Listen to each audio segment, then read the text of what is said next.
Bonsoir à tous et bienvenue à ce rendez-vous du 20h. Voici les titres.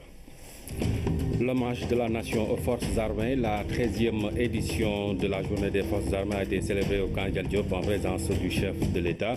La contribution des forces de défense et de sécurité à la protection de l'environnement a été saluée par le président Macky Sall. La rubrique économie s'intéresse au partenariat public-privé local. La commune de Malicounda en a donné un bel exemple avec la centrale solaire construite dans la localité. Et puis dans la série sur la santé, nous parlerons de santé communautaire et de la collaboration entre matrones et techniciens de santé. Nous verrons également la prise en charge des malades mentaux. Mais tout d'abord, sachez que le chef de l'État a quitté Dakar en début d'après-midi pour Washington à l'invitation du Fonds monétaire international. Devant le conseil d'administration du FMI, le président Macky Sall va prononcer un important discours pour évoquer entre autres le plan Sénégal émergent, les questions sécuritaires, la crise migratoire. Pendant son séjour, le chef de l'État va recevoir le prix d'excellence de la Chambre de commerce américaine en reconnaissance de son leadership exemplaire au sein de la CEDEAO. À son départ, le chef de l'État a été salué par le Premier ministre, le président du Haut Conseil des collectivités territoriales et des membres du gouvernement et d'autres autorités militaires. Avant de quitter Dakar, le chef de l'État était à la célébration de la 13e édition de la journée des forces armées. La symbolique a été respectée au camp Dial Diop où un hommage a été rendu aux différentes forces de défense et de sécurité. Thème de cette année, la contribution des forces armées dans la protection de l'environnement. 3 promotions de corps d'armée ont été baptisées à l'occasion. Des officiers invités à mesurer les responsabilités qui s'attachent à leur état. Aboubakar Kane. Il s'agit d'un hommage que la nation a dédié à toutes les forces de défense et de sécurité. Une manifestation qui illustre le lien entre la nation et les armées, une opportunité pour le président de la République, en sa qualité de chef suprême des armées, d'être en contact direct avec les unités et de s'incliner devant les drapeaux, expression des riches traditions des corps et de leur cohésion.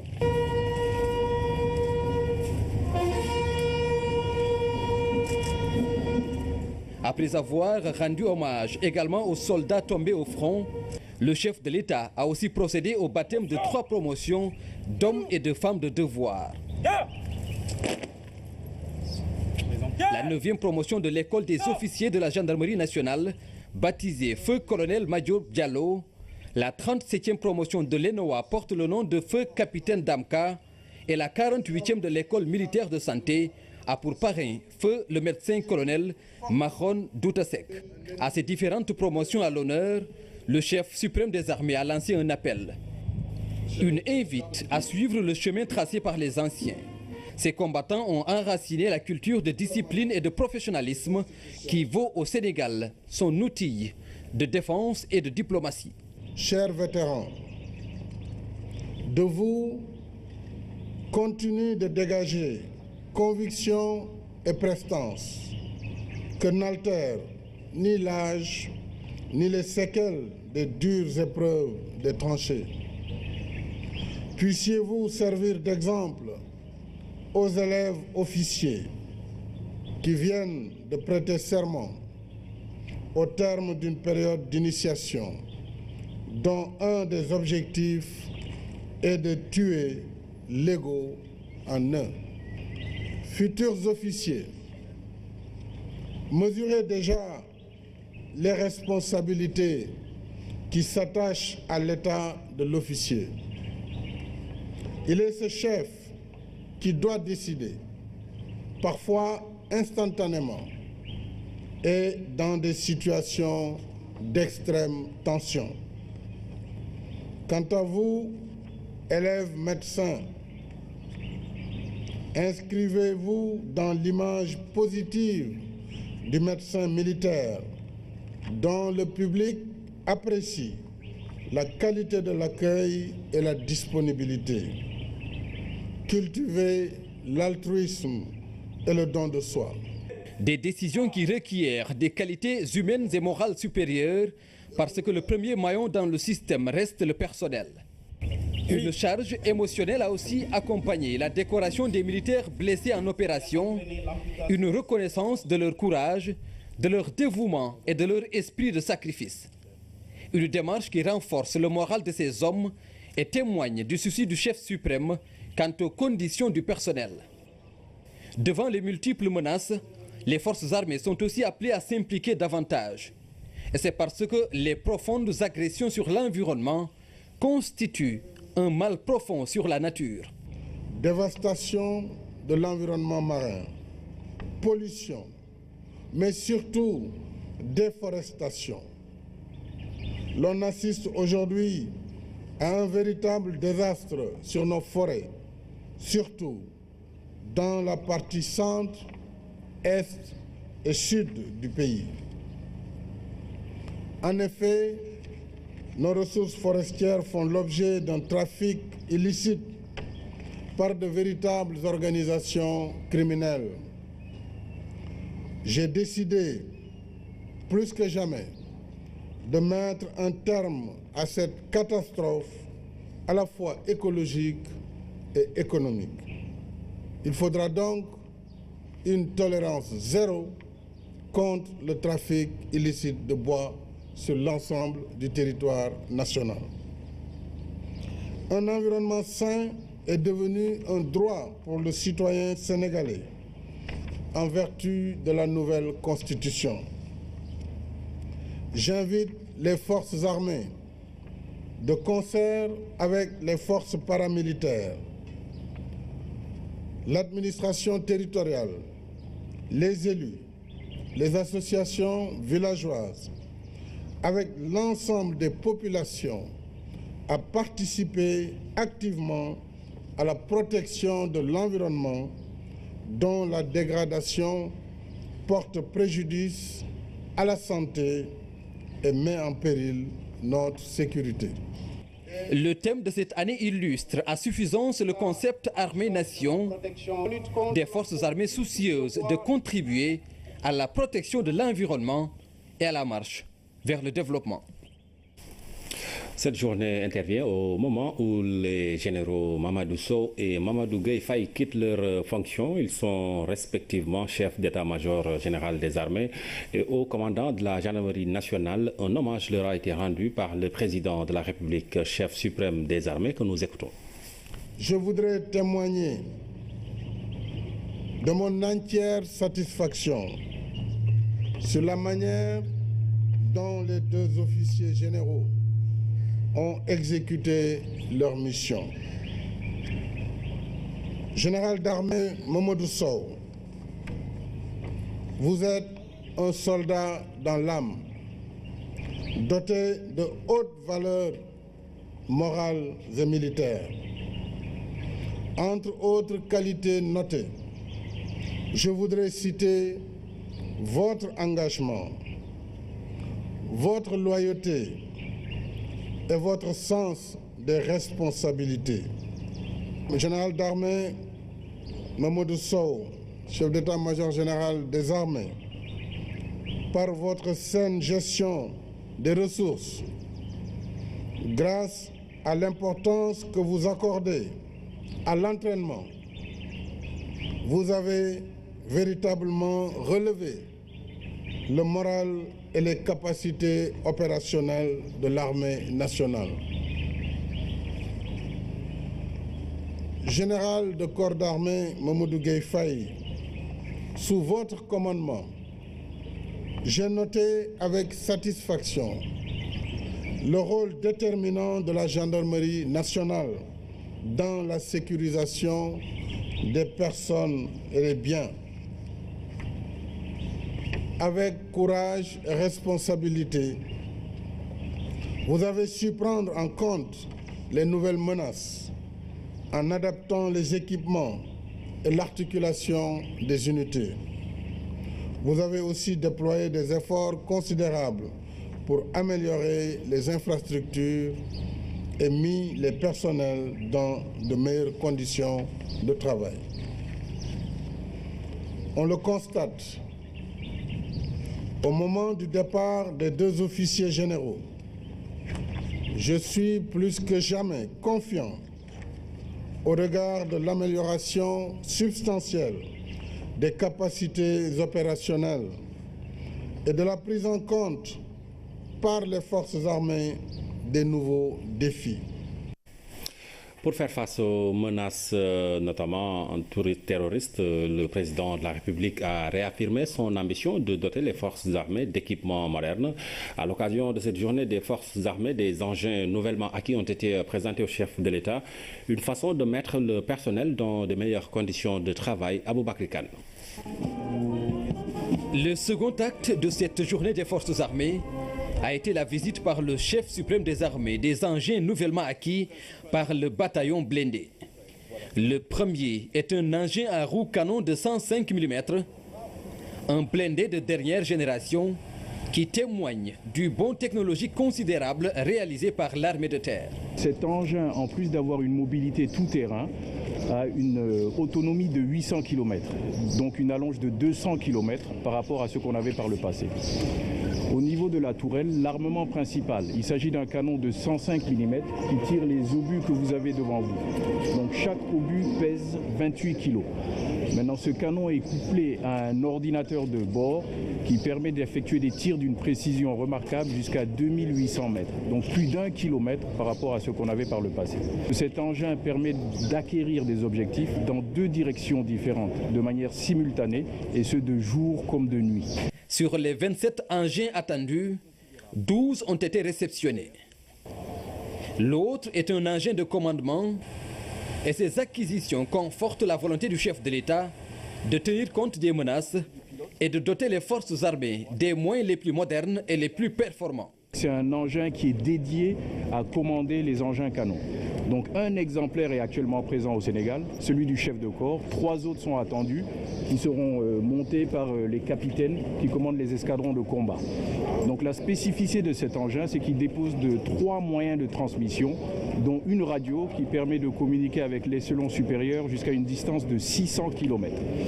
Il y a également à bord un ordinateur qui est couplé à un GPS qui permet, via la transmission de données, d'avoir non seulement la position de notre engin sur un écran, une carte numérisée, mais également celle de nos subordonnés.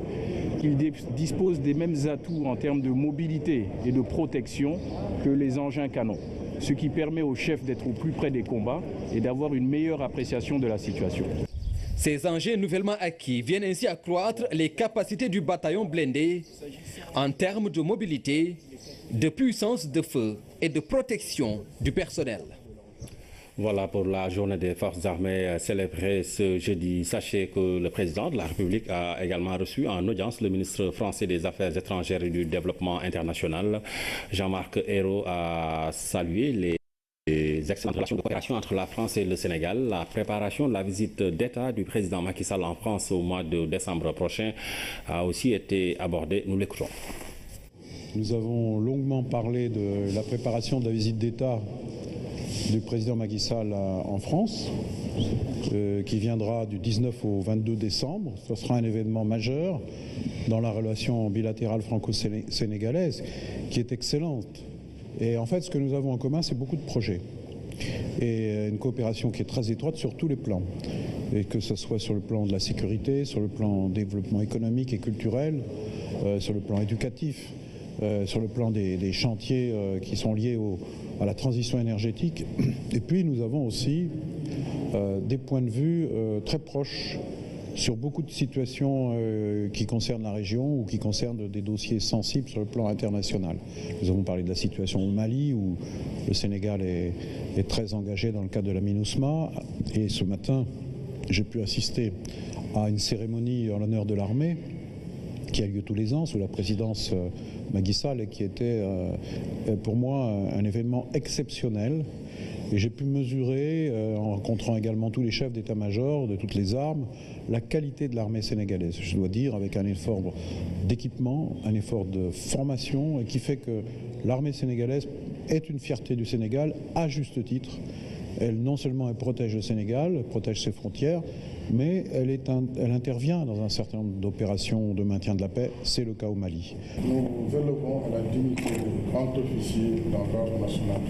Je suis très touché d'avoir été décoré par le président de la République, la présidente du Sénégal. Pour moi, un grand honneur. Et c'est surtout une marque d'amitié et c'est un symbole.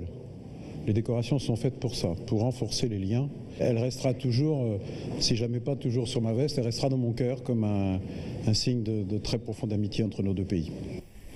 Je vous lis ce communiqué du ministre porte-parole du gouvernement, Seydou Gueye, par décret numéro 2016-1786 et numéro 2016-1787 du 10 novembre 2016. Le président de la République, son Excellence Macky Sall, a nommé respectivement M. Ousmane Ndiaye, ingénieur des mines, secrétaire permanent du comité d'organisation stratégique, du comité d'orientation stratégique du pétrole et du gaz, le COS Petrogaz, et M.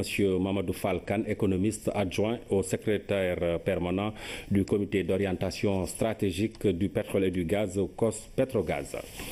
Le Sénégal a atteint l'OMD 6 consacré à l'eau, 17 forages, 17 châteaux d'eau et 52 951 branchements sociaux ont été réalisés grâce au programme eau potable et assainissement du millénaire. Un atelier de capitalisation du PEPAM a eu lieu ce jeudi en présence du Premier ministre Mohamed Boun Abdallah Dionne. C'est un reportage signé Anaïs Nyanyamane. Eau potable et assainissement du millénaire, programme qui a un impact positif sur le quotidien des bénéficiaires. Le PEPAM, instrument de lutte contre la pauvreté et les disparités liées à l'accès à la ressource, a pu réaliser de 2005 à nos jours plusieurs ouvrages. Nous sommes fiers des performances réalisées. Des taux d'accès de 98,5% pour Dakar urbain, 88,2% pour la zone périurbaine et rurale de la région de Dakar, 79,2% pour les centres urbains de l'intérieur. Le PEPAM a changé le quotidien de plusieurs milliers, je dirais plusieurs centaines de milliers, voire de millions de nos compatriotes, grâce aux forages équipés, à la construction de réservoirs, à la réalisation de branchements sociaux et aux extensions de réseaux. Le PEPAM a atteint les objectifs du millénaire pour le développement durable depuis 2013 avec un taux de 98%. Nous avons réalisé ces ouvrages pour le compte de l'État du Sénégal sur instruction du ministère de l'Hydraulique et de l'Assainissement et sommes très motivés à l'idée d'en partager la portée sociale avec vous. Châteaux d'eau, forages, branchements sociaux, entre autres, des équipements qui ont pu se concrétiser grâce à l'apport financier des partenaires, estimé à 40 milliards de francs CFA. La mise en œuvre de ce programme a été une réussite et il est important de le souligner. Par la mobilisation de tous et la diversité des actions menées, ce programme a contribué à l'amélioration de la qualité de vie des populations au Sénégal. Un bilan jugé satisfaisant. D'autres perspectives se dessinent avec le PUDC. L'année prochaine, grâce au concours également d'autres partenaires, nous allons démarrer, Monsieur le ministre, PUDC hydraulique rural, un volet encore beaucoup plus important. Les réalisations du PEPAM sont d'un grand apport pour la population, surtout les femmes. Ces dernières faisaient des kilomètres pour trouver le liquide précieux nécessaire aux besoins de la famille. Pas de risque de pénurie de riz sur le marché, pas non plus de problème d'invendus de riz local. Tels sont les principaux enseignements que l'on peut retenir des conclusions de la réunion du comité technique sur la commercialisation du riz. Alassane Diédhiou. Cette réunion ordinaire du comité technique de commercialisation du riz, présidée par les ministres en charge du commerce, s'est ouverte sur la restitution de la résolution du deuxième protocole d'accord conclu le 22 août 2016 entre les autorités sénégalaises, les commerçants importateurs, les transformateurs, distributeurs et les banquiers. L'acte ainsi posé constitue sans aucun doute un levier important dans la réalisation de la politique gouvernementale de commercialisation du riz sénégalais. Une politique caractérisée par un accompagnement de l'ensemble des filières agricoles et une mise en place d'un mécanisme de régulation du marché des importations en impliquant l'ensemble de la chaîne de valeur.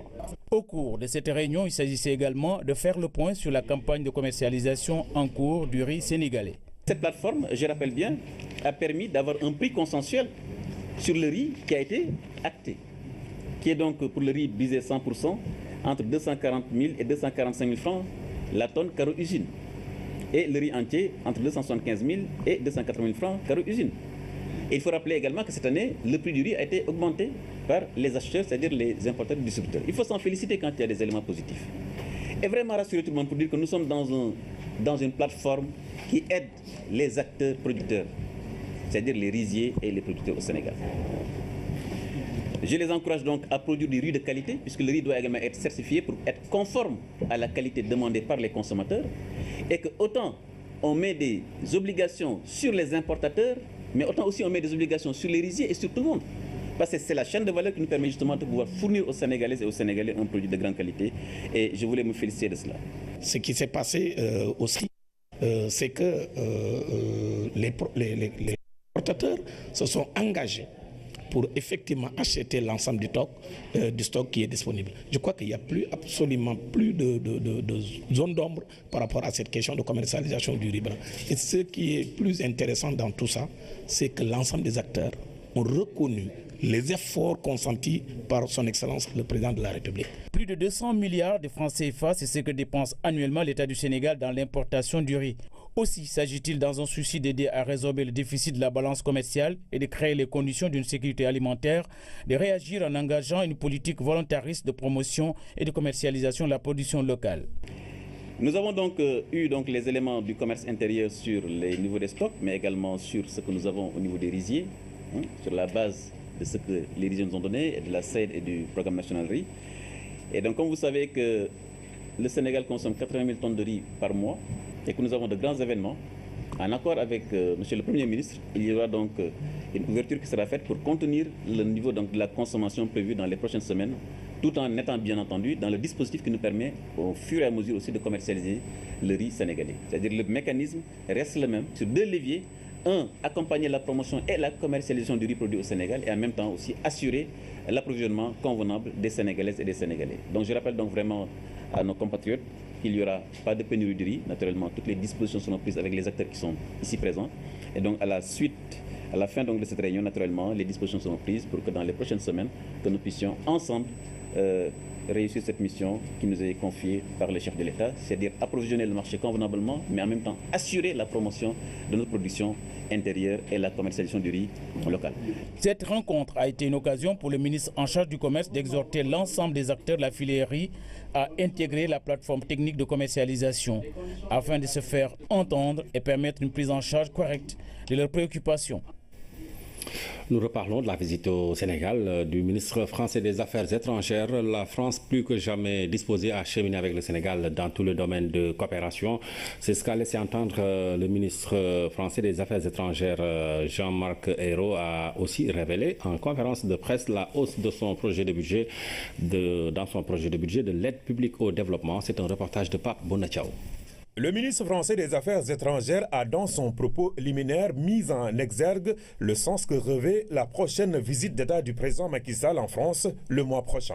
Nous souhaitons que ce soit le couronnement de toute cette période intense de relations politiques que nous avons eues ces derniers mois, nombreuses visites ministérielles, Premier ministre, ma visite encore dans quelques jours, le ministre des Affaires étrangères, qui sont le symbole aussi d'une relation de confiance, d'amitié, de coopération entre le Sénégal et la France. Parce que nous partageons des valeurs communes. La démocratie, l'attachement à l'état de droit, la tolérance, le respect des cultures. Le chef de la diplomatie française a également salué le dynamisme de l'économie sénégalaise. Dans ce domaine, l'accompagnement de la France va prendre de l'ampleur. Les entreprises françaises sont davantage présentes. Et elles sont bien sûr attirées aussi par le dynamisme économique du Sénégal qui connaît un fort taux de croissance. Notre aide au développement connaît des aspects très variés. Développement, sécurité. Pour moi, c'est très clair et pour la France, les deux vont ensemble. Nous n'opposons pas l'un à l'autre. C'est pourquoi je suis attaché à ce que la France s'engage davantage encore pour le développement des pays africains et mobilise aussi l'Union européenne dans son ensemble. Au plan de la coopération militaire, la France marque son accord sur le choix du Sénégal d'avoir une école de formation pour l'armée de l'air. Le président de la République, Macky Sall, me l'a confirmé. Le Sénégal souhaite pouvoir disposer d'une autonomie concernant ses forces armées. Et donc souhaite s'équiper et souhaite aussi former ses personnels. Et pas seulement les former à l'étranger, comme ça pouvait être le cas dans le passé. J'ai compris, notamment c'était vrai pour l'armée de l'air, que le Sénégal voulait aussi mettre en place, en coopération étroite avec la France, pour que la formation, je pense par exemple aux pilotes, puisse avoir lieu au Sénégal. Le Sénégal veut former ses hommes, mais aussi offre la possibilité aux pays voisins de pouvoir se former ici. Donc nous félicitons de cela, de cette autonomie, qui est le signe d'un développement de la Constitution, au fond, d'un État qui joue son rôle. Donc c'est positif pour le Sénégal. Jean-Marc Ayrault a également salué le leadership du Sénégal qui préside actuellement le Conseil de sécurité des Nations Unies et la parfaite convergence de vues entre les deux pays sur certaines crises en Afrique et dans le monde. Les marchés publics doivent constituer des leviers de développement. C'est l'avis des experts réunis autour d'un forum international sur l'évaluation des systèmes de passation des marchés publics. Ndeye Aïda Dia nous en dit plus. Des outils pour mesurer l'efficacité du système de passation des marchés publics, c'est ce que proposent ces nouvelles méthodologies. Pour l'organisation de la coopération et du développement économique, les marchés publics doivent constituer des leviers de développement pour les pays. L'organisation des marchés publics obéit à une dynamique. Elle ne peut pas être figée. Par conséquent, il est tout à fait normal que de temps en temps, tous ceux qui sont des acteurs dans ce domaine puissent se retrouver pour pouvoir réfléchir sur comment évoluer par rapport à l'évolution du temps. C'est un peu l'objet de cette rencontre et cela ne se fait pas simplement entre Africains, mais aussi entre Africains et les pays qui sont de l'OCDE. Le système de passation des marchés publics sénégalais est très respecté à travers le monde selon les autorités. C'est pourquoi notre pays a été choisi pour abriter ce premier forum de restitution de la méthodologie d'évaluation des systèmes de passation des marchés publics. Pendant 1 an et demi, nous avons travaillé avec l'ensemble des experts pour revoir de fond en comble la méthodologie d'évaluation des systèmes de passation des marchés publics. Et donc nous sommes au terme des travaux et le Sénégal a été choisi comme pays pour abriter la première séance de restitution publique des travaux. Il est question d'être plus souple et plus rapide dans la passation des marchés publics. Cette nouvelle méthodologie devrait permettre également aux pays membres de l'OCDE d'être plus performants dans l'évaluation des systèmes de passation des marchés publics. La société civile veut marquer sa participation dans la dynamique inclusive de mise en œuvre du plan Sénégal émergent en collaboration avec le ministère de l'économie, des finances et du plan. Le consortium des acteurs de la société civile a organisé un atelier de concertation. Objectif, la mise à niveau de ses membres dans le suivi, évaluation des politiques publiques. Amadou Aramtiama. Dans la salle, les représentants des organisations qui composent le consortium des acteurs de la société civile CASC, une coalition de pôles qui, de par ses contributions et ses plaidoyers, s'implique dans la dynamique de formulation et de mise en œuvre du plan Sénégal émergent. Nous avons pensé que pour participer, n'est-ce pas, à tout ce qui se fait actuellement dans le plan Sénégal émergent, il serait bon que la société civile mettre en place des groupes thématiques qui pourront approfondir les débats sur des thématiques bien précises et de ce point de vue apporter des contributions. Et il faudrait aussi que la société civile renforce ses capacités. Vous savez, la politique publique, ce n'est pas toujours évident. Il y a aussi un axe stratégique qui porte sur la communication. Le plaidoyer. Depuis le DCRP1 en 2000 jusqu'à l'élaboration du plan Sénégal émergent et sa mise en œuvre, la société civile dans ses différentes composantes a toujours joué un rôle d'appui auprès de l'État. Un rôle que les pouvoirs publics comptent renforcer en mettant à sa disposition les outils appropriés. La société civile a besoin d'outils, a besoin d'instruments, a besoin de renforcement de capacités pour mieux jouer ce rôle. Parce que l'État ne peut pas être partout, mais ce sont des partenaires donc, qui sont avec nous. Et nous avons jugé utile effectivement de les accompagner donc, à travers cet atelier pour qu'ils maîtrisent un peu effectivement l'ensemble des documents donc, qui ont été produits par le gouvernement du Sénégal.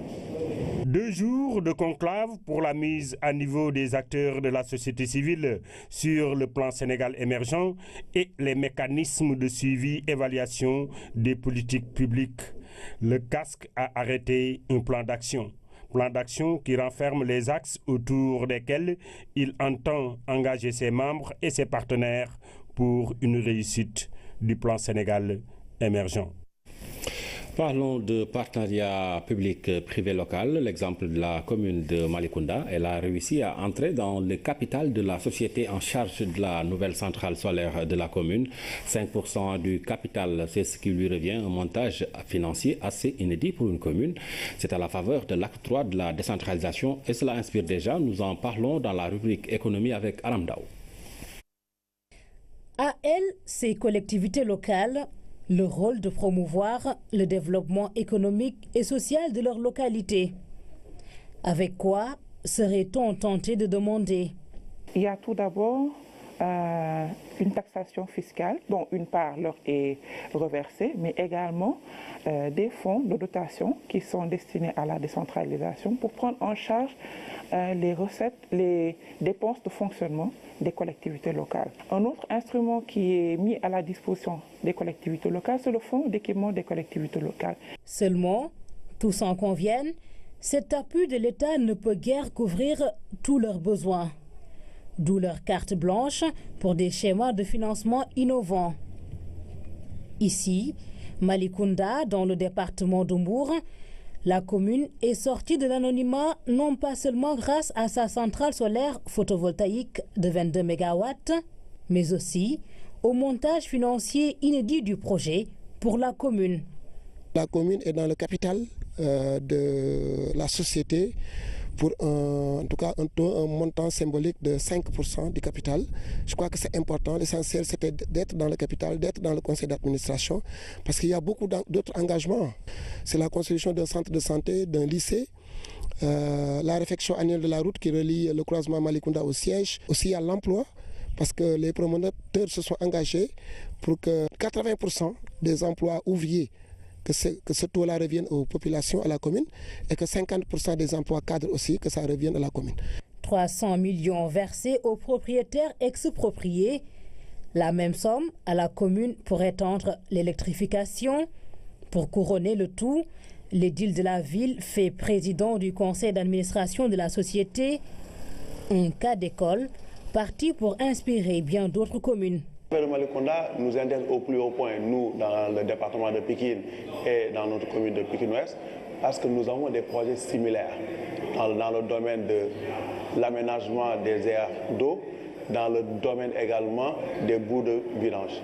Donc par rapport à ça, l'affaire de Malicounda nous ouvre la voie en nous donnant une jurisprudence sur laquelle nous adosser afin d'introduire notre dossier au niveau de l'administration. Ces collectivités sont appelées à être des territoires viables, compétitifs et porteurs de développement, comme l'ambitionne pour elles l'acte 3 de la décentralisation. Le Code général des collectivités leur permet de prendre des parts dans des sociétés. C'est une très bonne chose, en ce sens que les recettes des collectivités locales dans ce contexte actuel sont limitées. Ce sont des recettes fiscales, ce sont des recettes domaniales, mais si aujourd'hui également les collectivités locales parviennent dans le cadre de leurs relations de partenariat à avoir d'autres sources de ressources, de recettes, à côté également d'autres comme la coopération décentralisée, comme le partenariat public-privé, c'est une nouvelle vision du développement local. C'est de nouvelles possibilités qui sont offertes aux collectivités locales. Si l'acte 3 était en vigueur au moment de l'accord de Sénétanol et Sénéhuile, la commune rurale de Mban aurait eu des parts dans la société de Sénéhuile et la société de Sénétanol, ce qui aurait atténué la frustration des populations. Mais tout ceci est bien entendu encadré. Et marche-là, elle est offerte aux collectivités territoriales si le conseil municipal, je veux dire, délibère en autorisant le maire à prendre part, en tout cas à obtenir une participation publique au sein de ces sociétés, et si également le représentant de l'État qui exerce le contrôle de légalité sur la collectivité locale a connaissance du document et l'a approuvé. Quand des collectivités démarchent des partenaires financiers, se lancent dans des fonds d'emprunt ou des participations, Cela s'appelle prendre son destin en main. C'était la rubrique économie sur le partenariat public-privé local, l'exemple de Malicounda. Volatilité financière, régulation macro-prudentielle et croissance économique dans les pays à faible revenu. C'est le thème d'un projet de recherche mené par d'éminents chercheurs en la matière. Après 2 années de recherche sur cette problématique, l'heure est à la restitution des résultats. Il s'agit pour la BCEAO de tirer les leçons de ces travaux afin de mettre en œuvre une meilleure politique macro-prudentielle dans les pays africains. Fatou Diouf. Cette conférence régionale vise à partager les résultats du projet de recherche sur la volatilité financière, régulation macro-prudentielle et croissance économique dans les pays à faible revenu. Ceci dans le but d'aider à une meilleure compréhension des impacts de l'instabilité financière sur la croissance économique des pays d'Afrique subsaharienne. Il faut que les politiques macroéconomiques soient menées avec prudence, mais pour essayer de compenser les chocs et en même temps pour mettre en place ce que fait le système financier de l'Union monétaire ouest-africaine sous la conduite de la BCEAO, pour que des garanties soient données sur les dépôts, pour que la meilleure information soit communiquée sur la situation des banques. La BCEAO a été associée aux travaux. L'institution financière compte s'inspirer des résultats de ces recherches afin d'apprécier le dispositif de surveillance macroprudentielle en vigueur et d'explorer des voies pour son amélioration. Face aux potentiels chocs, notamment exogènes, pouvant affecter la résilience de ce système financier, les différentes autorités de régulation au plan international et dans une approche préventive, bien sûr, mettre en place de nouveaux dispositifs pour mieux réglementer et renforcer la surveillance de l'activité et des institutions financières. Nous avons tous encore en mémoire les récentes crises financières qui ont montré que la stabilité financière ne dépend pas seulement de la solidité des composantes du système, prises séparément. Cette conférence régionale a réuni représentants de la Banque mondiale, du Fonds monétaire international, de la Banque africaine de développement et de la BCEAO, ainsi que des universitaires et chercheurs de l'Afrique francophone. Ensemble, ils vont discuter de plusieurs thématiques relatives à la régulation macroprudentielle et croissance, volatilité de l'aide, capital humain et croissance, en plus des flux de capitaux dans les pays en voie de développement. Les nouvelles recrues de la fonction publique sont en formation au Centre national de formation et d'action de Rufisque. Les pratiques administratives, les droits et obligations de l'agent public leur seront inculqués. C'est dans la dynamique de rendre plus performante l'administration sénégalaise. Philomène Constance Diagne. 150 agents nouvellement embauchés dans la fonction publique prennent part à cette formation. Pour mieux s'acquitter de leurs devoirs, il est essentiel pour ces fonctionnaires venus de plusieurs départements ministériels de passer par cette phase d'accueil et d'imprégnation. Ce qui nous semble important, que ces agents qui pour la plupart en sont à leur premier contact avec l'administration, que nous puissions les doter justement des capacités qui leur permettent d'intégrer, de mieux connaître le système de l'administration et d'être à l'aise pour se mettre au service de leur communauté. C'est pour cela que nous avons lancé donc cette deuxième édition. Au-delà des acquisitions théoriques et pratiques, l'agent de la fonction publique se doit être engagé et valeureux. La tutelle d'insister sur cet aspect indispensable pour une administration efficace et efficiente. Nous pensons qu'il est important de transmettre et de renforcer les notions de valeurs et de principes qui sous-tendent l'activité, qui sous-tendent le fonctionnement de l'administration. On aura beau maîtriser les connaissances techniques, les connaissances pratiques, si dans l'exercice de leur mission, ces agents ne sont pas fondés et mus par des valeurs, des principes qu'ils ont en commun, qu'ils ont en partage. Ils ne peuvent pas servir un même objectif. Pendant 10 jours, ces nouvelles recrues vont apprendre des aînés de l'administration. Ils pourront ainsi être plus utiles dans leur service, à l'image de celui qu'on appelle le bonhomme de la route, Amadou Sy, encore cité en exemple. Voyons la cérémonie de départ ce matin de 15 étudiants sénégalais pour la Chine. Ils viennent de bénéficier d'une bourse d'études supérieures dans le domaine des infrastructures. C'est suite à une sélection faite sur la base de candidatures, une initiative des ministères de l'enseignement supérieur, des infrastructures et de l'entreprise chinoise CRBC. C'est un reportage de Fatou Sakho. Pour ces 15 bacheliers des séries S1, 2 et 3 admis avec la mention bien, voire assez bien, cette cérémonie de départ pour la Chine revêt une signification particulière. Devant les autorités que vous êtes, nous nous engageons solennellement à maintenir intacte cette coopération entre nos deux pays et surtout à maintenir le flambeau de l'excellence. La CRBC, qui leur octroie les bourses, est installée au Sénégal depuis 2014 pour la réalisation de l'autoroute Ila-Touba. Elle s'investit également dans la RSE et le transfert de technologies. La CRBC avons manifesté dans tous les pays où nous travaillons la bonne volonté d'accompagner le gouvernement et la population dans la réalisation de ces projets. C'est avec cet esprit de partenariat que nous avons initié le programme de bourse pour des études supérieures de jeunes en Chine dans le domaine de l'ingénierie. Je voudrais remercier l'entreprise CRBC. Vous avez pris cette initiative très importante et qui est au cœur du plan Sénégal émergent. Puisque vous le savez, les 3 axes du plan Sénégal émergent, le second, évidemment, c'est le capital humain. Une approche qui, à long terme, permettra d'avoir une expertise nationale pour l'exécution des grands travaux engagés dans le cadre du plan stratégique de développement. Le ministre Mansour Elimane Kane, dans le cadre des contrats que nous discutons avec les entreprises, spécialement chinoises, insiste particulièrement sur le transfert de technologies et la formation des ressources humaines.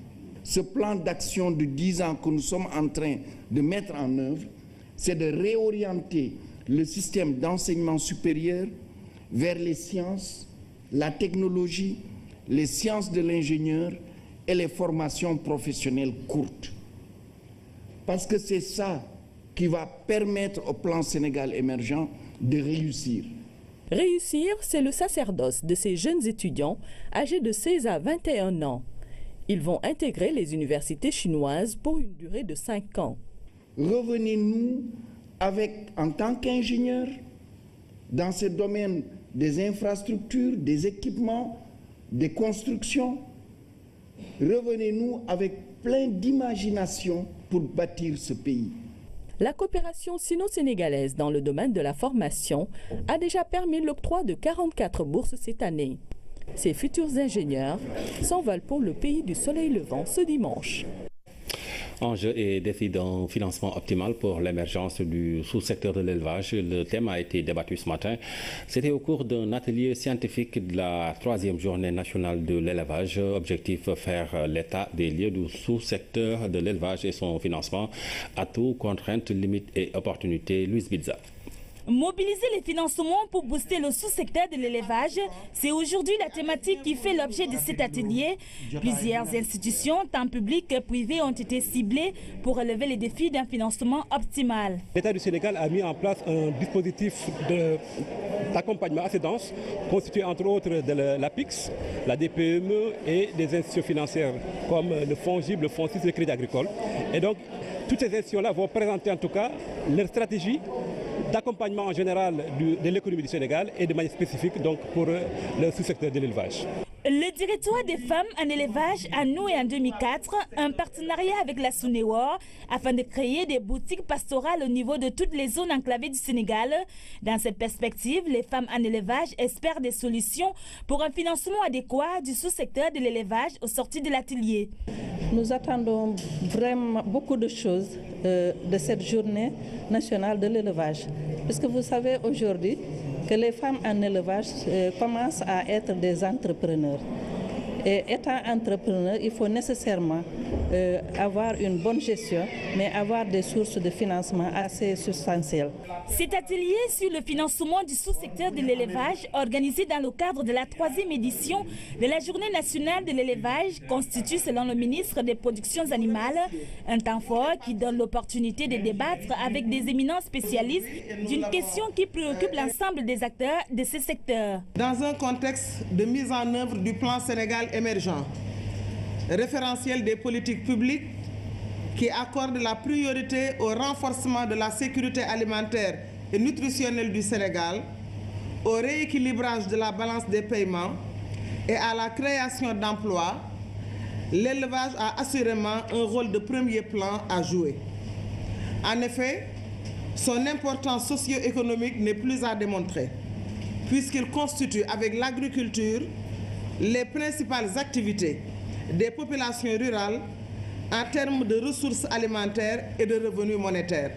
Les discussions vont permettre de sensibiliser les pouvoirs publics et outiller les institutions financières à saisir les opportunités du sous-secteur de l'élevage. Dans la série sur la santé, nous vous présentons ce soir l'une des premières expériences de collaboration entre matrones traditionnelles et techniciens de santé. Elle s'est déroulée dans le district sanitaire de Khombol et a mis en synergie une célèbre matrone Astou Dione et l'Institut pédiatrique de Khombol. Cette expérience est en partie à la base de la naissance de la santé communautaire. Mamadou Samambo. De l'autre côté des carrières de Ngundian, Mbayen Diak. Au fond de cette concession mythique, une case maternité cinquantenaire. À l'intérieur, un lit et une paillasse amortie qui servaient de table d'accouchement, une source de lumière, témoin d'un temps ancien. Nous sommes à la maternité de Feu Astou Dione. C'est Dr Siaka Koli qui avait demandé à collaborer avec Astou, compte tenu du pouvoir mystique qu'elle avait. Puis, ils l'ont formé, intégré dans leur équipe. Le système sanitaire a senti que pour lutter contre la mortalité maternelle, dans un premier temps, il fallait faire des accouchements au moins. J'ose pas dire assister au moins par des personnes qui savent au moins de quoi il s'agit. Et on a eu l'idée des matrones, de former les matrones qui pouvaient travailler au niveau périphérique. Nous avons cherché à savoir le nombre de bébés assistés par Astou Dione. Nous n'aurons pas de chiffres, mais une estimation singulière. Je ne saurais vous dire. Elle a au moins 70 homonymes. Elle a travaillé avec eux pendant de longues années. Elle est intervenue partout. Ils ont même voulu l'installer définitivement à Thiès, mais elle a préféré rentrer au village. Astou Dione est l'une des premières matrones formées pour faire équipe avec le personnel de santé. Nous sommes dans les années 60. L'expérience est capitalisée et présentée par le Sénégal à la conférence sur les soins de santé primaire de Alma-Ata, 1978. Le Sénégal est parti à Alma-Ata avec les travaux de l'Institut pédiatrique de Khombol. Donc ici, on peut dire que c'est le berceau de la santé communautaire. Donc si on parle aujourd'hui de relais, si on parle aujourd'hui de matrone, on doit beaucoup au district de Khombol. Astou Dione décède en janvier 2014 à l'âge de 100 ans, dont 70 au service de la santé de la reproduction. Depuis, la santé communautaire a fait ses preuves et contribué à l'offre de santé.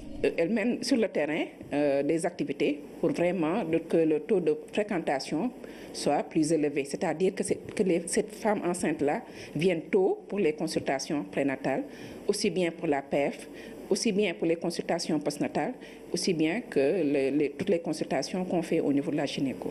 Pour la dernière campagne de distribution, nous avons couvert le district à 80% avec 250 relais qui ont distribué 70 200 moustiquaires à la population. La maternité d'Astou Dione est devenue un musée familial. La défunte accoucheuse a légué son savoir traditionnel à sa petite fille Astou, elle aussi. Elle avait des dons exceptionnels. Je ne pourrai jamais l'égaler. Je n'y parviendrai jamais. Parmi ses héritiers, on compte également des milliers d'acteurs communautaires, dont cet agent de santé communautaire, ASC Matron, en pleine communication sur la planification familiale, ici, à la case de santé de Néoran. C'est moi, l'ASC, qui planifie le travail du relais, celui de la Badjanogor. Je sensibilise aussi sur les risques liés à la grossesse. J'assiste les femmes également pour l'accouchement. La collaboration entre personnel de santé et acteurs traditionnels a permis de sauver des millions de vies et de remporter beaucoup de batailles sur le paludisme, la tuberculose ou encore le VIH. Et le disait dans le jargon wolof, ñaari baram moy for pep. Ben baram kep mënul for pep. C'est-à-dire que moi seul je ne peux pas avancer. Vous seul, vous ne pouvez pas avancer. Il faut qu'on soit deux. Je suis au niveau périphérique en tant que matron, agent communautaire, ou vous êtes en niveau supérieur en tant que technicien. Autrement, la santé publique serait fébrile. Les tradithérapeutes étant, dans bien des cas, le premier recours des patients. Reportage à Khombol signé Mamadou Samambo. Y a-t-il au Sénégal une loi relative à la prise en charge des malades mentaux? La réponse est affirmative. Il s'agit de la loi 75-80 qui fixe les conditions d'organisation de la prise en charge des malades mentaux. Au centre psychiatrique de Thiaroye, les malades sont reçus avec un traitement efficace. Ibrahima Ndong. Un comportement atypique, des vêtements très abîmés, un monde complètement différent de celui des autres. Tout cela s'explique par un fait, ces personnes ne jouissent plus de leurs facultés mentales. Conséquence, elles sont devenues vulnérables, mais l'État ne les a pas oubliées. La loi 75-80 relative à la prise en charge des malades mentaux est bien là. Et cette loi nous dit que la prise en charge de la maladie mentale au Sénégal se fait en cure libre et en milieu ouvert. Toutefois, si le patient représente un danger pour lui-même ou pour la société, les préfets ont le droit de prendre un arrêté d'internement et de nous amener ces malades, et nous les prenons et nous les mettons en cellule à peu près pour une durée de 15 jours.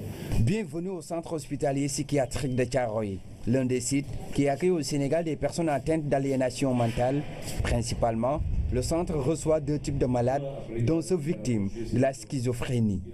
La schizophrénie, c'est un trouble dissociatif, hein. Donc la pensée, du comportement, c'est à la limite ce que les gens appellent le plus souvent le fou, hein.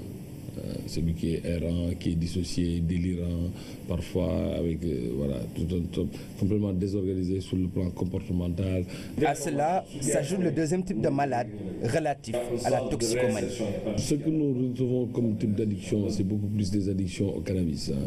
Et de plus en plus, dans notre sélection, nous recevons des patients qui ont des addictions à l'alcool, des addictions aussi à certaines drogues dures qui commencent à vraiment sévir au niveau des populations. Avec les cibles aussi, c'est des sujets jeunes souvent de 16 à 30 ans. Et pour mieux prendre en charge cette catégorie, un service d'addictologie est déjà réceptionné pour mieux accompagner les toxicomanes. Ce qui nous a poussé à faire un plaidoyer au niveau des partenaires, comme l'appelle Japon, donc, et le projet de l'État d'appui le CEPOM, pour pouvoir faire disposer à ces tranches-là donc une unité d'addictologie. Ceci explique la création donc, de cette unité d'addictologie au niveau du Sénégal. En collaboration avec le CEPIAT donc, de FAN, je pense qu'on pourra faire quelque chose pour parer à ce fléau. Mais ce qu'il faut dire que c'est une situation inquiétante. Inquiétante, pourtant l'efficacité de ce centre est déjà prouvée. Des témoignages ne manquent pas. Le traitement est vraiment efficace dans ce centre. Beaucoup de malades sont guéris quand ils sortent.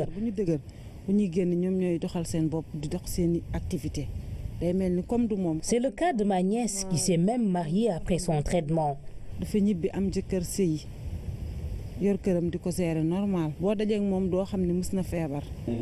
Malgré ces résultats positifs, le centre est confronté à un sérieux problème relatif surtout à un manque de personnel médical. Et nous recevons de plus en plus de malades. Et pour faire face à toute cette demande, nous avons des problèmes, surtout un problème de manque de médecins. Donc ces dernières années, nous avons enregistré des départs à la retraite qui n'ont pas été remplacés et nous étions obligés de faire des contrats pour pouvoir les maintenir. Pour la petite histoire, le Centre hospitalier national psychiatrique de Thiaroye a été créé en 1961. Il compte 218 lits et accueille annuellement des milliers de patients. Aujourd'hui, les autorités ne souhaitent qu'une chose, améliorer les conditions de séjour des patients. Vraiment donc d'autres sujets sur cette série santé dans nos prochaines éditions. La CEDEF, la Convention sur l'élimination de toutes les formes de discrimination à l'égard des femmes, vient d'être publiée après sa traduction dans plusieurs langues nationales. La Convention permet aux femmes de mieux connaître leurs droits et devoirs et même la législation dans le monde. Elle est composée de 30 articles qui promettent aux femmes des lendemains meilleurs. Abasso. Renforcer les capacités des femmes est devenu un combat de tous les jours au sein du ministère de la Femme, de la Famille et de l'Enfance. Pour preuve, cette publication de la CEDEF, Convention sur l'élimination de toutes les formes de discrimination à l'égard des femmes. La CEDEF fait l'objet d'un suivi régulier par un comité d'experts qui analyse les rapports nationaux et émet des recommandations. À ce propos, le rapport du Sénégal a été examiné en juillet 2015 à Genève par le Comité sur l'élimination des discriminations contre les femmes. Il faut saluer les efforts déployés par le Sénégal pour renforcer son cadre légal concernant la promotion et la protection des droits humains de la femme. Il s'agit pour nous, ONU Femmes, de nous approprier de ce document, de constater que nos complaintes et nos plaintes ont été entendues. La femme sénégalaise puisse disposer d'un outil qui lui permettra en langue nationale de pouvoir défendre ses droits. 30 articles traduits dans plusieurs langues nationales pour expliquer, conseiller et outiller la femme sénégalaise dans ses droits et devoirs. En procédant au lancement officiel du document, le représentant de Mariama Sarr, ministre de la Femme, a voulu partager les efforts consentis par l'État du Sénégal dans la promotion des droits de la femme. Permettez-moi de vous rappeler quelques résultats enregistrés par le pays. Je cite, entre autres, la prise en charge médicale par la femme salariée de son époux et de ses enfants, la loi sur la santé de la reproduction de 2005 qui permet le libre choix par la femme de se prononcer sur ses droits liés à la santé de la reproduction. L'égalité de traitement fiscal entre les hommes et les femmes en janvier 2008, la loi de 2010 instituant la parité absolue entre hommes et femmes dans les instances électives et semi-électives qui nous ont valu une forte progression des effectifs féminins à l'Assemblée nationale. Cette nouvelle convention vise l'élimination de toutes les formes de discrimination à l'égard des femmes, conformément aux textes et règlements adopté le 18 décembre 1979 par l'Assemblée générale des Nations unies et ratifié par le Sénégal en 1985 dans le seul but de garantir aux femmes un mieux-être. Le ministre des Sports a effectué une visite de terrain dans des stades de Dakar et à l'Arène nationale, une tournée qui permet à la tutelle de constater l'état d'avancement des travaux de rénovation ou de construction. 6 étapes ont constitué cette visite avec ses collaborateurs et les autorités locales. Matar Ba est passé à Pikine, à Rufisque et à Guédiawaye. Fatou Savané. C'est sur ces notes du comité de supporters du 12e Gaïndé que le ministre des Sports et ses collaborateurs ont fait le tour de certains stades de Dakar. Des stades en construction, en réfection ou en projet de construction, comme le stade Hassan Diouf, première étape de cette visite. Un site finalement restitué aux populations de Rebeuss après des années de litige. Il est prévu d'y ériger un complexe sportif de dernière génération. Rufisque, stade Galandou Diouf, deuxième étape de cette tournée. Le ministre des Sports est accueilli sur place par les autorités autorités locales. La pelouse est sous traçage et les tribunes sont à moitié terminées. Cap ensuite sur Pikine et visite de ces stades. Le stade municipal de Mbao, une infrastructure qui attend l'installation de son gazon synthétique. Toujours à Pikine, Alassane Dugo est en travaux d'extension et de réhabilitation. La tutelle a montré sa satisfaction, surtout sur le plan sécuritaire, avec un dispositif de caméra. Le seul stade au Sénégal qui possède 2 tribunes couvertes. À Guédiawaye, le ministre est accueilli par les 2 maires, celui de la ville et celui de Wakhinane Nimzatt. Terrain Diaré, comme on l'appelle, sera un stade avec toutes les normes pouvant accueillir des rencontres importantes. Au niveau qualité, c'est la même chose que le centre de Clairefontaine en France, qui est le centre d'entraînement. C'est la même que vous avez eu à Demba Diop, qui a fait ses preuves, puisqu'elle a vécu pendant 12 ans et elle était encore de qualité respectable. Les 2 maires des villes ont pris l'engagement de travailler en synergie pour la maintenance et la gestion de l'infrastructure. Cet outil est en train de se faire en collaboration étroite avec la commune de Wakhinane Nimzatt, à la tête de laquelle il y a le maire Racine Talla, avec qui nous manageons toutes les questions liées au stade. En relation donc avec monsieur le maire de la ville, nous prendrons toutes les dispositions pour travailler en parfaite intelligence avec les populations, en tout cas les travailleurs qui occupent le mur. Donc nous allons voir comment les déplacer, mais comment aussi prendre des mesures d'accompagnement pour que véritablement ils continuent à exercer leur métier et à gagner leur vie. La dernière étape est celle de l'arène nationale. Un projet géant, l'infrastructure sort de terre, les machines tournent, les techniciens sont à pied d'œuvre. Le ministre des Sports est satisfait de l'état des travaux. Après une journée de visite, Matarba explique l'ambition et l'engagement du gouvernement à combler le déficit en infrastructures sportives au Sénégal. C'est des décisions de son Excellence le Président Macky Sall qui a engagé un combat contre le déficit en matière d'infrastructures sportives. Et ce combat-là est en train d'être gagné. Moi, j'ai beaucoup d'espoir parce que je sais que l'engagement de l'ensemble des acteurs qui concernent la famille sportive est un engagement qui est réel. Tout le monde s'est mobilisé depuis ce matin pour m'accompagner, que ce soit le 12e Gaïndé, que ce soit les chefs de service et l'ensemble des acteurs avec les maires bien évidemment et les autorités administratives. Une visite qui a permis d'apprécier le niveau des travaux à Dakar. Il est prévu d'autres tournées, notamment à Thiès et à Hambourg.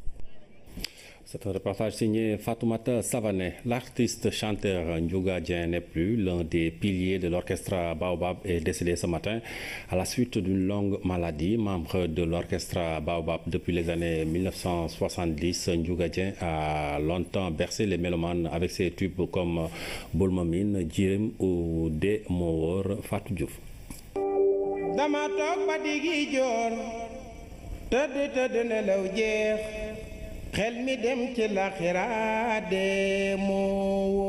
Des mots, la mort est inéluctable. Ndiouga Dieng vivait cette certitude et l'avait mise en musique.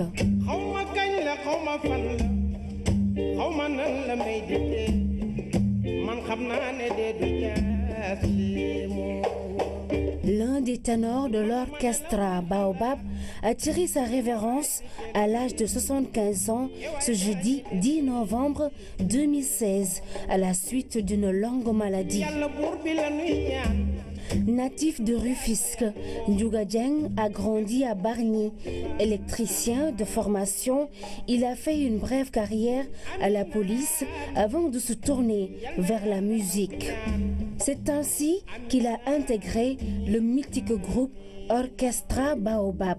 Nous sommes vers les années 1970. Parmi ses compagnons, Feu Ablaye Mboub, Medoun Diallo, Bala Sidibé, entre autres. Ensemble, ils ont gratifié les mélomanes d'un riche répertoire avec des tubes cultes dont Demowo, Boulmamine, Djirim, Harit Mbamere Woma.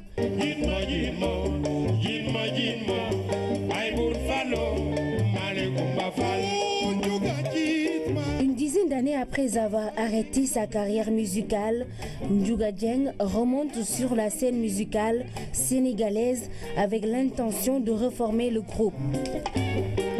Mais avec le poids de l'âge et une santé précaire, son comeback n'a pas eu le succès espéré, car Dieu l'a arraché à l'affection des siens et des inconditionnels de sa musique. Une grande perte pour le monde de l'art. Ndiouga est parti après avoir remis le flambeau à ses fils qui reposent en paix.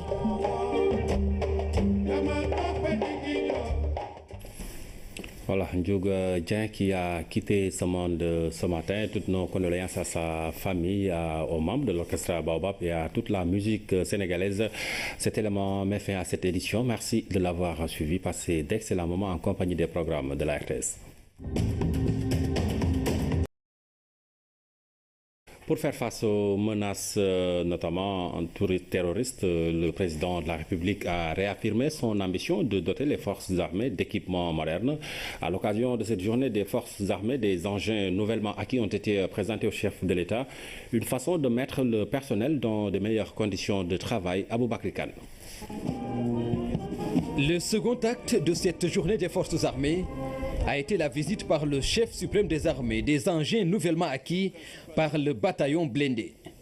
Le premier est un engin à roue canon de 105 mm, un blindé de dernière génération qui témoigne du bond technologique considérable réalisé par l'armée de terre. Cet engin, en plus d'avoir une mobilité tout-terrain, a une autonomie de 800 km, donc une allonge de 200 km par rapport à ce qu'on avait par le passé. Au niveau de la tourelle, l'armement principal, il s'agit d'un canon de 105 mm qui tire les obus que vous avez devant vous. Donc chaque obus pèse 28 kg. Maintenant, ce canon est couplé à un ordinateur de bord qui permet d'effectuer des tirs d'une précision remarquable jusqu'à 2800 mètres, donc plus d'1 kilomètre par rapport à ce qu'on avait par le passé. Cet engin permet d'acquérir des objectifs dans 2 directions différentes, de manière simultanée, et ce de jour comme de nuit. Sur les 27 engins attendus, 12 ont été réceptionnés. L'autre est un engin de commandement et ces acquisitions confortent la volonté du chef de l'État de tenir compte des menaces et de doter les forces armées des moyens les plus modernes et les plus performants. C'est un engin qui est dédié à commander les engins canons. Donc un exemplaire est actuellement présent au Sénégal, celui du chef de corps. 3 autres sont attendus, qui seront montés par les capitaines qui commandent les escadrons de combat. Donc la spécificité de cet engin, c'est qu'il dispose de 3 moyens de transmission, dont une radio qui permet de communiquer avec l'échelon supérieur jusqu'à une distance de 600 km. Il y a également à bord un ordinateur qui est couplé à un GPS qui permet via la transmission de données d'avoir non seulement la position de notre engin sur un écran, une carte numérisée, mais également celle de nos subordonnés. Il dispose des mêmes atouts en termes de mobilité et de protection que les engins canons, ce qui permet aux chefs d'être au plus près des combats et d'avoir une meilleure appréciation de la situation. Ces engins nouvellement acquis viennent ainsi accroître les capacités du bataillon blindé dans les drapeaux, expression des riches traditions des corps et de leur cohésion.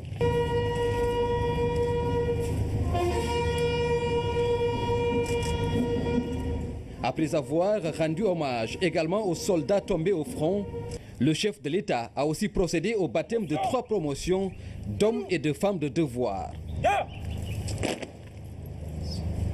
La 9e promotion de l'école des officiers de la gendarmerie nationale, baptisée Feu Colonel Major Diallo. La 37e promotion de l'ENOA porte le nom de Feu Capitaine Damka.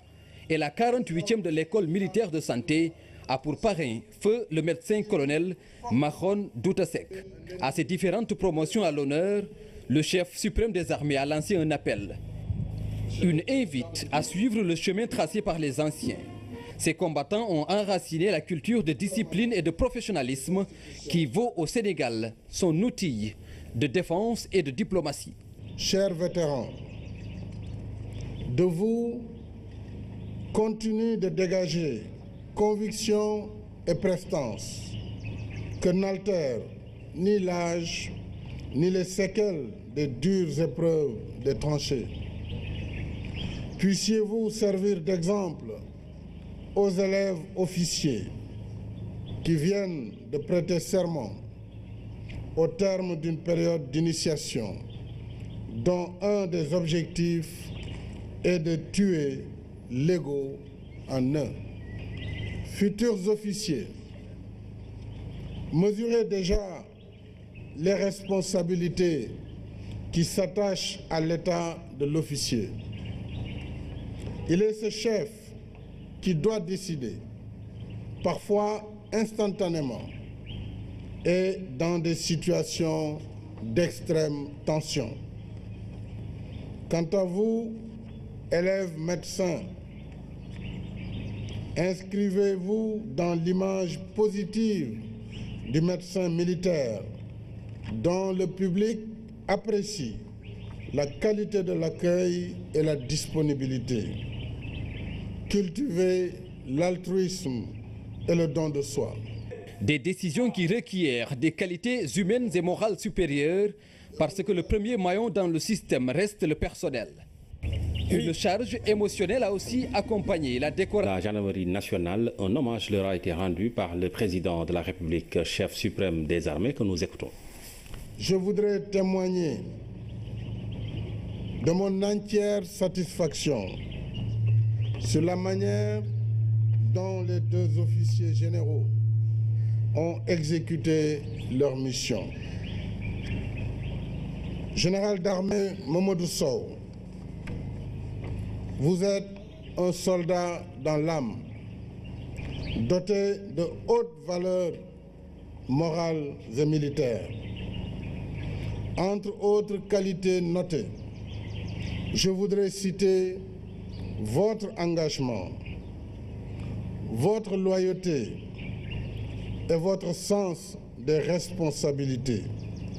Le général d'armée Mamadou Sow, chef d'état-major général des armées, par votre saine gestion des ressources, grâce à l'importance que vous accordez à l'entraînement, vous avez véritablement relevé le moral et les capacités opérationnelles de l'armée nationale. Général de corps d'armée Mamadou Gueye Faye, sous votre commandement, j'ai noté avec satisfaction le rôle déterminant de la gendarmerie nationale dans la sécurisation des personnes et des biens. Avec courage et responsabilité, vous avez su prendre en compte les nouvelles menaces en adaptant les équipements et l'articulation des unités. Vous avez aussi déployé des efforts considérables pour améliorer les infrastructures et mis les personnels dans de meilleures conditions de travail. On le constate, au moment du départ des deux officiers généraux, je suis plus que jamais confiant au regard de l'amélioration substantielle des capacités opérationnelles et de la prise en compte par les forces armées des nouveaux défis. Des militaires blessés en opération, une reconnaissance de leur courage, de leur dévouement et de leur esprit de sacrifice. Une démarche qui renforce le moral de ces hommes et témoigne du souci du chef suprême quant aux conditions du personnel. Devant les multiples menaces, les forces armées sont aussi appelées à s'impliquer davantage. Et c'est parce que les profondes agressions sur l'environnement constituent un mal profond sur la nature. Dévastation de l'environnement marin, pollution, mais surtout déforestation. L'on assiste aujourd'hui à un véritable désastre sur nos forêts, surtout dans la partie centre, est et sud du pays. En effet, nos ressources forestières font l'objet d'un trafic illicite par de véritables organisations criminelles. J'ai décidé, plus que jamais, de mettre un terme à cette catastrophe à la fois écologique et économique. Il faudra donc une tolérance zéro contre le trafic illicite de bois sur l'ensemble du territoire national. Un environnement sain est devenu un droit pour le citoyen sénégalais en vertu de la nouvelle Constitution. J'invite les forces armées, de concert avec les forces paramilitaires, l'administration territoriale, les élus, les associations villageoises, avec l'ensemble des populations, à participer activement à la protection de l'environnement dont la dégradation porte préjudice à la santé et met en péril notre sécurité. Le thème de cette année illustre à suffisance le concept armée-nation, des forces armées soucieuses de contribuer à la protection de l'environnement et à la marche vers le développement. Cette journée intervient au moment où les généraux Mamadou Sow et Mamadou Gueye Faye quittent leurs fonctions. Ils sont respectivement chefs d'état-major général des armées et haut commandant de...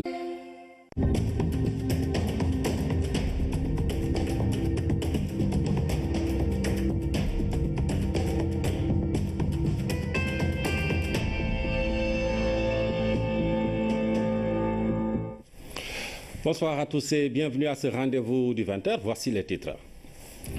L'hommage de la nation aux forces armées, la 13e édition de la journée des forces armées a été célébrée au camp Dial Diop en présence du chef de l'État. La contribution des forces de défense et de sécurité à la protection de l'environnement a été saluée par le président Macky Sall. La rubrique économie s'intéresse au partenariat public-privé local. La commune de Malicounda en a donné un bel exemple avec la centrale solaire construite dans la localité. Et puis dans la série sur la santé, nous parlerons de santé communautaire et de la collaboration entre matrones et techniciens de santé. Nous verrons également la prise en charge des malades mentaux. Mais tout d'abord, sachez que le chef de l'État a quitté Dakar en début d'après-midi pour Washington à l'invitation du Fonds monétaire international. Devant le conseil d'administration du FMI, le président Macky Sall va prononcer un important discours pour évoquer entre autres le plan Sénégal émergent, les questions sécuritaires, la crise migratoire. Pendant son séjour, le chef de l'État va recevoir le prix d'excellence de la Chambre de commerce américaine en reconnaissance de son leadership exemplaire au sein de la CEDEAO. À son départ, le chef de l'État a été salué par le Premier ministre, le président du Haut Conseil des collectivités territoriales et des membres du gouvernement et d'autres autorités militaires. Avant de quitter Dakar, le chef de l'État était à la célébration de la 13e édition de la journée des forces armées. La symbolique a été respectée au camp Dial Diop où un hommage a été rendu aux différentes forces de défense et de sécurité. Thème de cette année, la contribution des forces armées dans la protection de l'environnement. 3 promotions de corps d'armée ont été baptisées à l'occasion. Des officiers invités à mesurer les responsabilités qui s'attachent à leur état. Aboubakry Kane. Il s'agit d'un hommage que la nation a dédié à toutes les forces de défense et de sécurité. Une manifestation qui illustre le lien entre la nation et les armées, une opportunité pour le président de la République, en sa qualité de chef suprême des armées, d'être en contact direct avec les unités et de s'incliner devant